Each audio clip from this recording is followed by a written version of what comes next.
One of the things that we look at when we look at ionic bonds is lattice energy. So lattice energy is the amount of energy required to break an ionic bond. And that breaking of the ionic bond is overcoming that force of attraction between the two ions, right? So the dotted line that we talk about. Remember that the force, electrical force of attraction is going to be K times Q1 times Q2 over R squared. And energy is related to force in that it's the force applied over a distance. So if I multiply the distance, which is R, times this, I get energy required to break a bond is K times Q1 times Q2 over R. So the attractive force is what we're looking at. The larger the Q values are, this and this, the more stable my ion will be, and the harder it will be to break it apart. In other words, it does not want to change the way it is because it has a very, very high amount of stability, and so it will have a very large lattice energy. Smaller ions means that the R will go down, and because this is an inverse relationship, it will also mean that the energy is more stable. So let's look at the two ionic compounds that we looked at before, sodium chloride and magnesium oxide. So sodium and chlorine both have a Q value of 1. It doesn't really matter that it's +1 and -1. We're assuming that they're opposite charges because it's an ionic compound. Remember that the difference in charge just tells you that it's going to be an attractive force.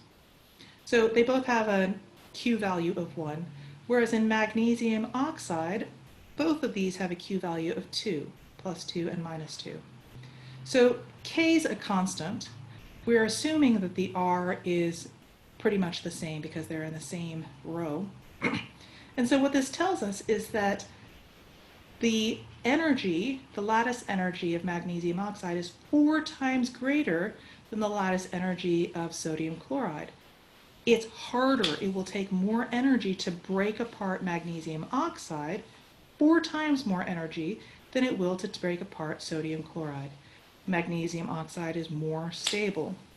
So we see this in its physical characteristics. Magnesium oxide has a much higher melting point. Remember that melting means that I'm trying to move the particles past one another, and the ions are rigidly held together with a very strong force of attraction. Moving them past one another is going to take a lot of energy. So it has a very high melting point. We're talking lava high melting point. And it has an even higher boiling point because then I have to really overcome all of the forces of attraction. It's also harder to dissolve in water. So one of the characteristics of ionic compounds is that they will tend to dissolve in water. The lower the force of attraction between the ions, the more easily they will separate. And so dissolvability or solubility in water is also one way of measuring the lattice energy in an indirect way.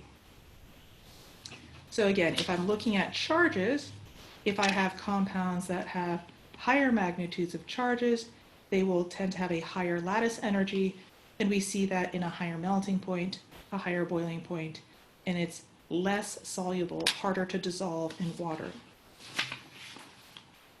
Let's look at an instant where they have the same charge, lithium fluoride and lithium bromide. Their charges both have the same magnitude of 1, so in that case their Q values aren't going to be any sort of interesting thing. Lithium's the same in both, but fluorine has a much, much smaller radius than bromine does. So this R value is going to be smaller with lithium fluoride than it will be with lithium bromide.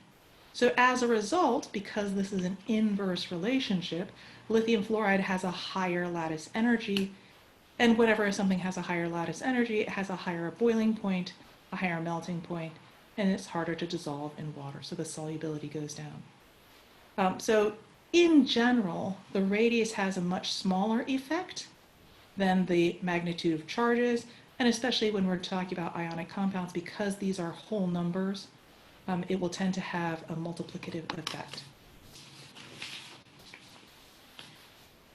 So those are ionic bonds.